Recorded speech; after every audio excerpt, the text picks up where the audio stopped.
Halo, ini dari PT Patralindo Niaga Persada. Ada yang bisa kami bantu? Iya, halo.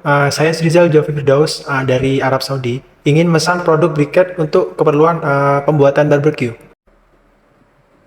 Tentu, kami siap membantu. Berapa banyak briket yang Anda perlukan?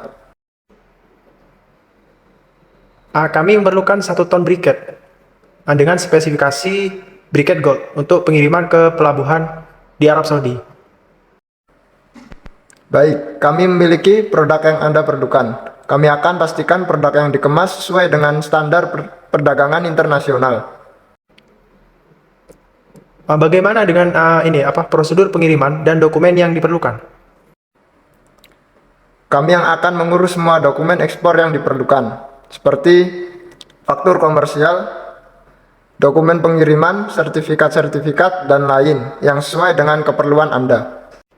Apakah Anda bisa memberikan perkiraan total termasuk biaya produk dan pengiriman ke pelabuhan?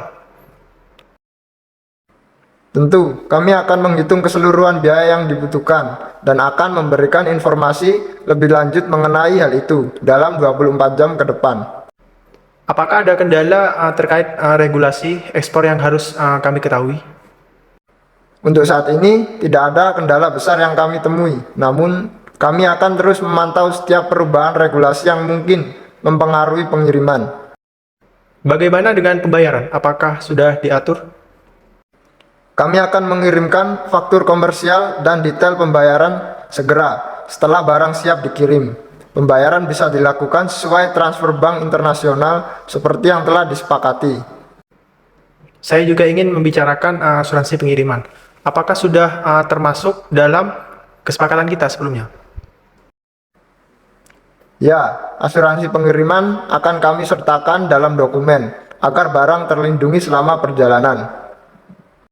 Baik, terima kasih atas klarifikasinya. Saya akan menunggu dokumen-dokumen tersebut dan memastikan semuanya sesuai dengan kedatangan barang. Terima kasih atas kerjasamanya. Kami akan memastikan semuanya berjalan dengan lancar untuk pengiriman barang ini. Terima kasih juga untuk kerjasamanya. Sampai jumpa.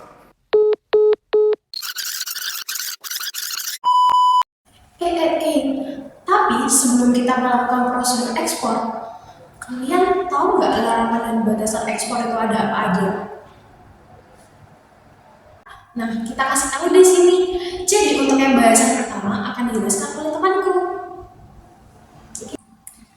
Sebelum kita masuk ke larangan dan batasan ekspor, kalian tahu nggak sih apa itu ekspor? Nah, aku kasih tahu ya. Ekspor itu merupakan salah satu transaksi dalam perdagangan internasional yang kegiatannya itu dilakukan penduduk suatu negara dengan warga negara lain. Kegiatan ekspor sendiri itu punya larangan dan batasan untuk mengekspor barang. Oke, kalian sekarang udah tahu kan apa itu arti ekspor? Balik lagi ke laptop. Jadi, larangan dan batasan ekspor ini merupakan kebijakan atau aturan yang diberlakukan oleh pemerintah suatu negara untuk mengatur dan mengontrol keluar masuknya barang dari dan ke wilayah tersebut.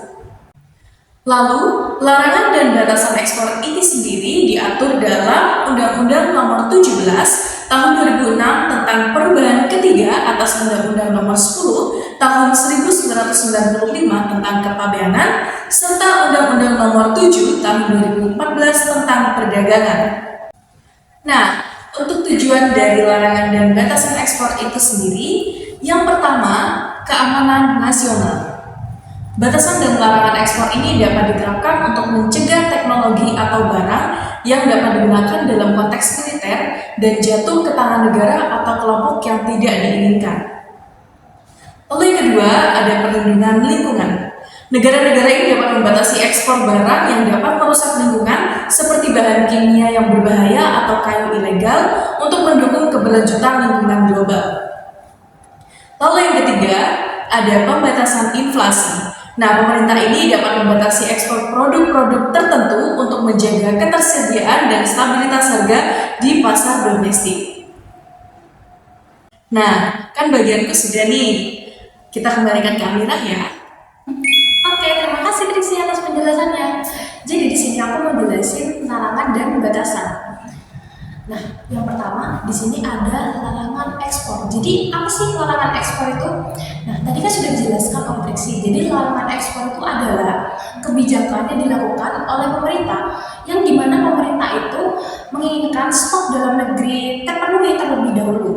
Jadi hal itu berkebalikan dengan larangan impor, yang dimana pemerintah itu memberhentikan impor dan membatasi jumlah barang yang beredar itu sendiri. Nah, berikut adalah contoh dari larangan ekspor.